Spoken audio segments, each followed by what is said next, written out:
Hi guys, and welcome to my channel. For those who don't know, my name is Ella, and anyway, today I wanted to talk about a little bit of a different topic, because we always are so focused on who we're dealing with, in our readings and all stuff like that. So today I actually wanted to kind of like put focus back on you, and I just wanted to talk about some possible configurations, how we can see somebody who is like very sexy, very pretty, very attractive, and everybody has it in some way, but it's just we how they say we all are beautiful in our own way. No two flowers are the same, and each flower is beautiful in its own way.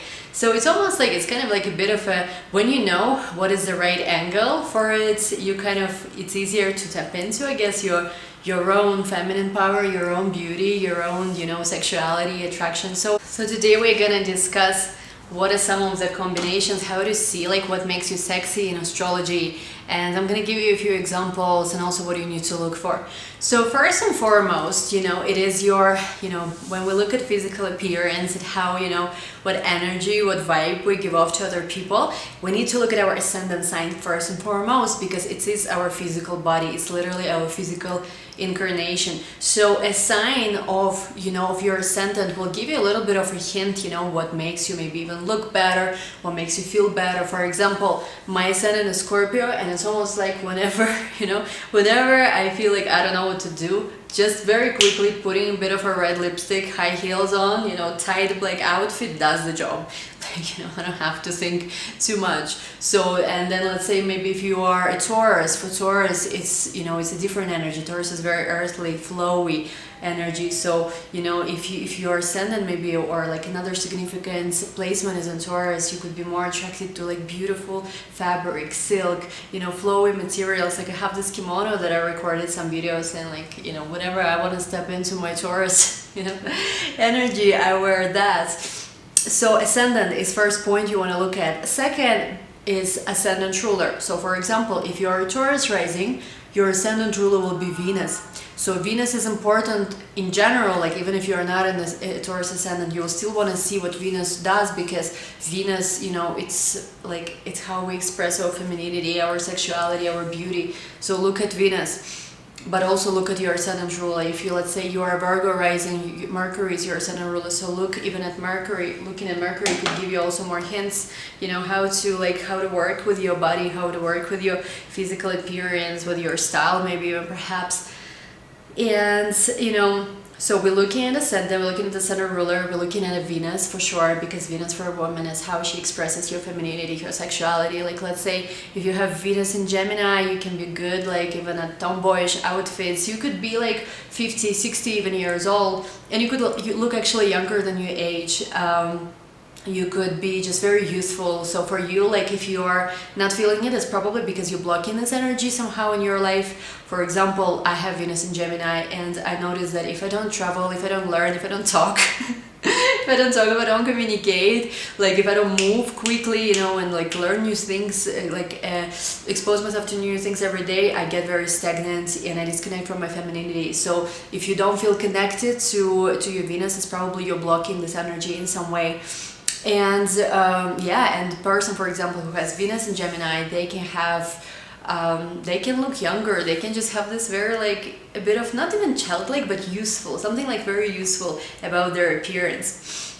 Now another important point we want to look at is the moon. The moon is more of, of your emotions. The moon here, can also show what is the best way to to express yourself. For example, if you have moon in Leo, you will be very larger than life personality. You will be very, I don't know, you like attention. If you like have children or have mother, there could be a public element about this relationship. Maybe if you don't have to be famous, but let's say you will want to show your child to everybody. You will want to talk about your child, or like something about your relationship with your mother as well could be like that. Or let's say, if you have moon in Scorpio, this is one of the deepest placement. I had a friend who had moon in Scorpio. Oh my god, this woman was intense. She didn't need even to do anything. You could just look her in the eye, and her eyes, she didn't have black or brown eyes. She had like these big blue eyes, but they had such depth and such intensity. Like all the men were like mesmerized like that by her. She could just look them in the eye once, and that's it.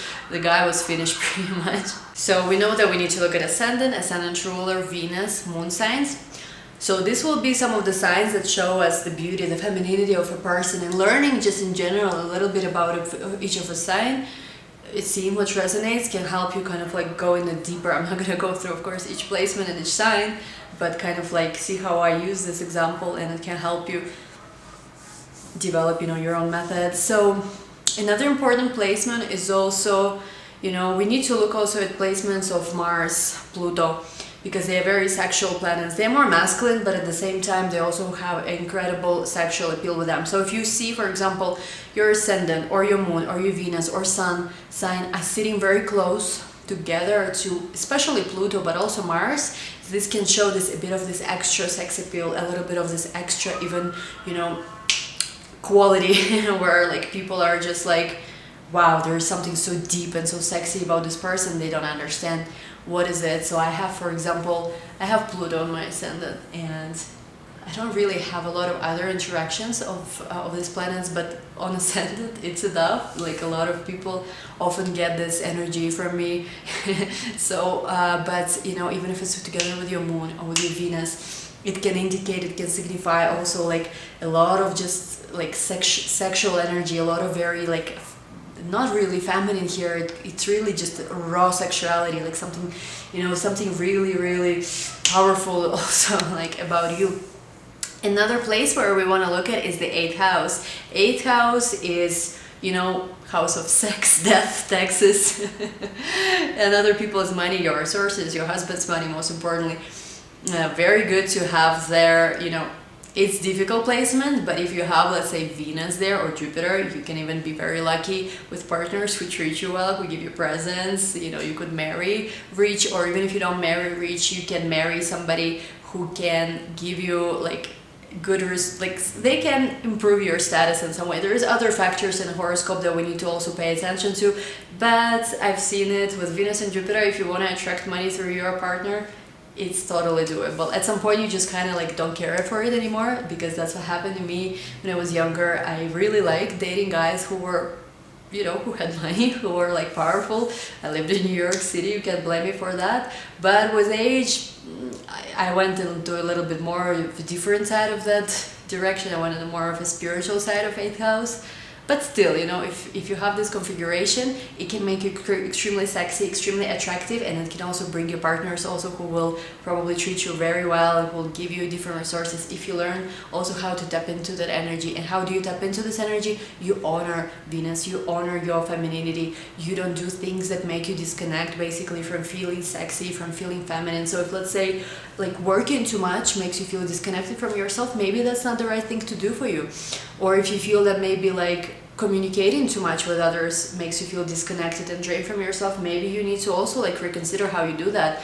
It can be many different things, but basically you tap into the energy of the planet by honoring whatever it's bringing to you and trying to always tap into the high vibration of the planet. So these are some of the configurations, but I've seen that also like people who have like one woman I know, she's so beautiful, oh my god, moon in Leo, sun in Leo, just like a goddess. So like Leo, Scorpio are signs that are very, very sexual. Also Taurus, very feminine sign. Gemini has this, very actually, let me go through all the signs. So Aries, what makes Aries sexy is that they are just so confident, and they can look like, I've seen Aries people look very different. I've seen somebody who was ultra feminine and tall, or like short, like different heights, different body types, but there is one quality about an Aries. There's something about them where they just go after it. They are just very like, there is an energy of confidence about them. Taurus, like I said, it's very feminine, very earthly sign. They have this earth goddess energy. I don't know, let me know if I have that in me. There is something very whole, very beautiful. Taurus usually is a natural beauty. It's not necessarily a person who has a lot of makeup on them or something. Taurus usually is beautiful, like just the less is more with them. And I've been told this many times when I put makeup on myself, people are like, maybe without makeup is better. So Gemini, what makes Gemini hot is also like when you're Gemini, like can experiment with things. Gemini, like I know that like in Sex and the City, Carrie Bradshaw, I think she was a Libra, not a Gemini, but I think she would have like Venus in Gemini, I would say, like based on like her character, because it's just like Gemini, they're always quick, they talk, they're right, they express themselves, you know, they try different things, they're curious. So this is Gemini ultimately. So if you have Gemini energy, you need to honor that. And what makes you hot and sexy is basically when you're not afraid to try different things, to experiment, and to kind of like just be playful, be like, you know, be flirt a little bit, be a bit of a social butterfly. Like whenever I feel stagnant, I have Venus in Gemini and I just go out and, you know, so there is this element of like single mingle and all of that. So whatever I want, like I just go out, you know, flirt a little bit. And also for Venus in Gemini, or any kind of Gemini placement, like your femininity is about also being able to express yourself, talk to people, getting out of your comfort zone, learning different skills and things like that. For Cancerian, well, this is very like girls I know who are Cancer rising especially, but also other placement, they have this very feminine, this very nurturing energy about them. Also a lot of like friends that I have who especially have Cancer rising, they have this very like classic kind of features. Just something about their features is very soft, like eyes usually are very like wildly shaped, and just I feel like for Cancerians it's important to just, you know, let yourself flow. Don't really force things flowing, like not forcing should be your motto, because, you know, Cancerian is very synced with the moon, so like you can be changeable, your skin sometimes even, or like your weight can change literally as the moon goes. But I feel like there is something so sexy and beautiful and like really like feminine about all Cancerians that I know. It's just literally like just be you, like, and even like Cancerians I know who like play drums in rock bands, there's just something like some kind of feminine energy you cannot explain that I feel like all Cancerians have. So let me know in the comments how you're feeling this, what do you feel like, you know, how it resonates with you. So if you're Leo, what makes, I think, you especially attractive as well is most women that like I admire in like pop culture. I don't know so many Leo women, like, but most women, actually no, I know a few, like there is just this queen energy. I mean, come on, Leo is a king or a queen of a jungle, and a lot of Leo women just have this, you know, think about it, like who is from well-known women? Leo, Madonna, I don't know, J-Lo, like they can be a little bit sometimes full of themselves. Well, not everyone, but there is this quality about Leo, they just shine. Like there is something very strong, very beautiful, very dignified about them, which, you know, they're ruled by the sun. So if you're Leo, I think for you, you should always just be proud, stand tall, stand proud, claim, you know, your your kingdom. Everywhere where the sun touches is your territory.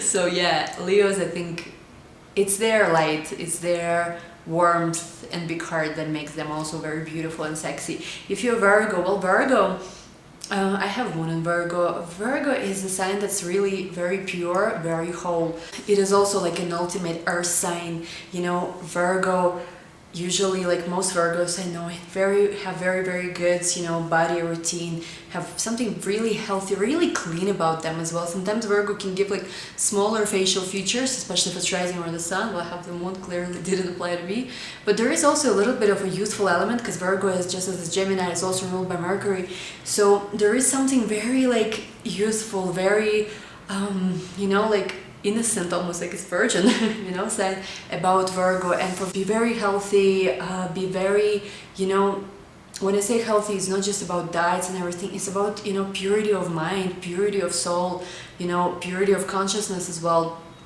Healing, many Virgos have healing abilities as well, like because in the scriptures, Virgo is showing us, you know, this this maiden that's carrying Ayurvedic medicine. And for Libra, well, Libras, you know, Libras is also like, they have a little bit of similarity with Gemini, but they're more Venus ruled. So Libra is also like a sign, I think, that likes finer things. They like to experiment, they like to, you know, kind of like express themselves. They like to also, it's also one of the signs you'll see like in art galleries and like events. But there is, if like Gemini is more like flirty, playful, Libra is also very flirty and playful, but they're more also, like, it's basically a mixture of Gemini and Taurus, I would say. A little bit, maybe. Libra is just like very refined. They have good taste, they have good manners, they love to be treated right. There is just like, it's also one of the signs that's very classically beautiful. Like, I have a lot of friends who are Libras, and most Libras have very beautiful facial features. There is just this very Venus type of also beauty about them. But if, let's say, Taurus is still more like an earth goddess, Libra would be more of a, I don't know, refined, some kind of like lady, like a princess, you know. If you're Scorpio, oh, Scorpio. If you're Scorpio, well, Scorpio, the one and the only. Well, Scorpio, that's the thing about that. And being Scorpio rising, I resonate with it. Scorpio might be also like shorter, taller, different facial features, could be not necessarily even what's considered, you know, society most beautiful facial features, but Scorpio has this sexiness and the depth. It doesn't matter what they look like, there is just something about them that, what is it, you don't know, but it's hot, because, you know, they're ruled by Pluto and by Mars, which is two planets of, you know, sex and, you know, sexuality, darkness, light, and all of these things. Scorpio, what else? Intensity of the eyes. Like, if you look Scorpio in the eyes, you know you're looking Scorpio in the eyes. Like, they see through your soul. There is this just like a bit of this dramatic tragedy, and like life and death feels very, very, you know, like a real concept when you're next to Scorpio. Because when Scorpio also loves you, they love you. When they hate you, they hate you. When you're out, you're out. And, you know, this is like, this makes a person feel alive. And this is what the Scorpio is, a passionate sign.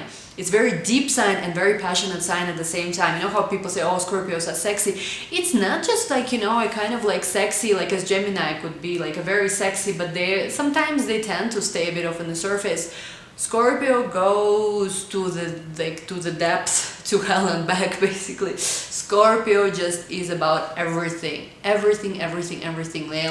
They embody all the positive emotions, all the negative emotions, all the most beautiful moments, all the most difficult moments, and this makes them very passionate. It's almost like when Scorpio enters a room, you can feel like something's gotta change, something is about to change. You don't even know if it's gonna be a good thing, it's a bad thing, it's gonna be a crisis, or it's gonna be a revelation, but it's like judgment card and awakening.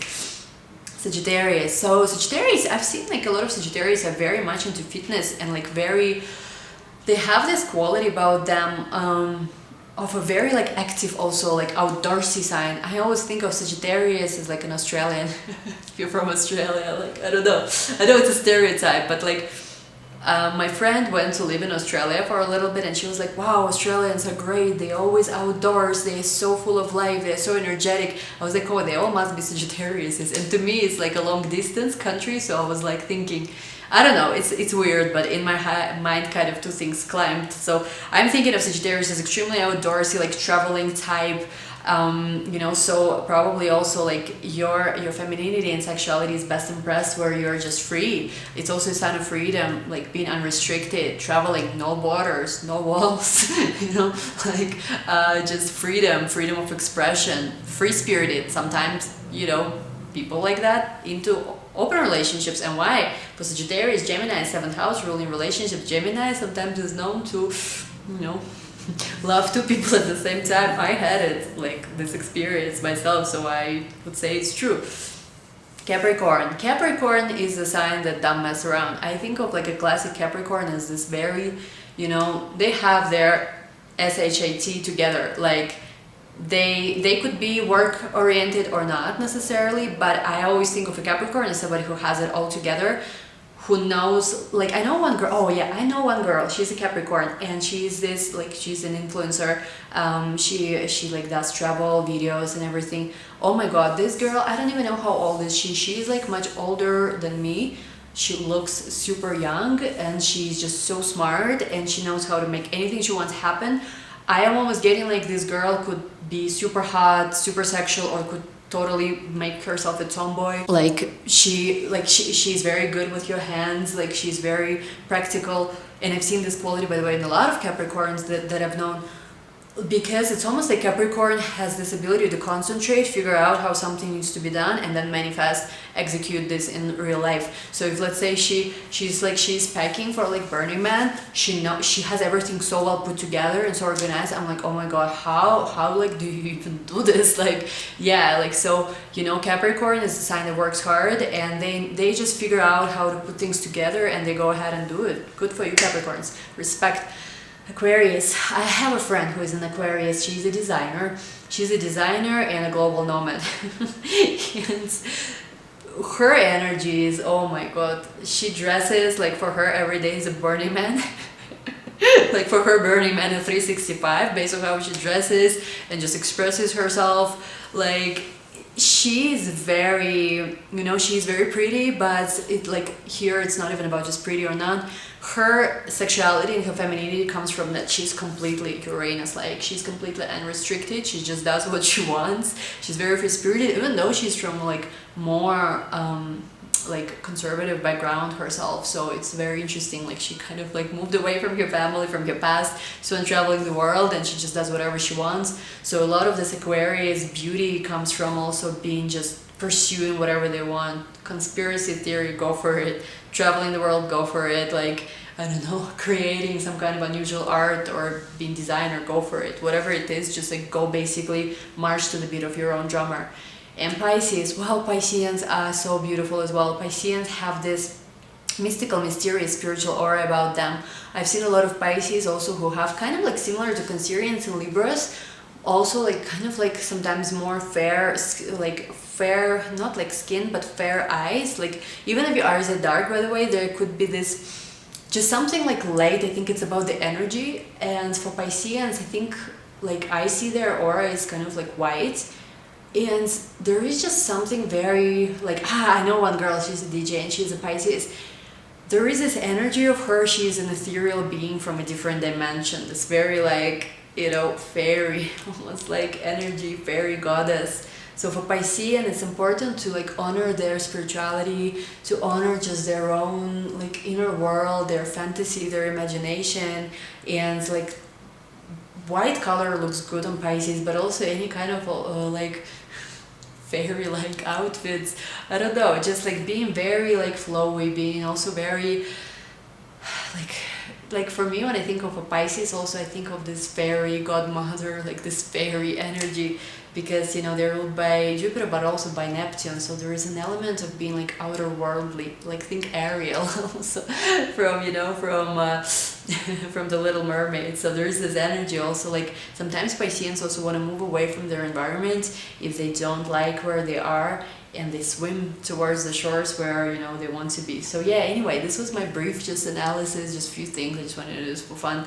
Hope you like this video, guys. Just wanted to make this quick, you know, description for sexuality, femininity. If you're new to my channel, please subscribe, comment below. Also, if you have Sun, Moon, or Rising, or Venus, what signs is it and what do you feel like makes you sexy? What do you feel like is the beauty of the sign?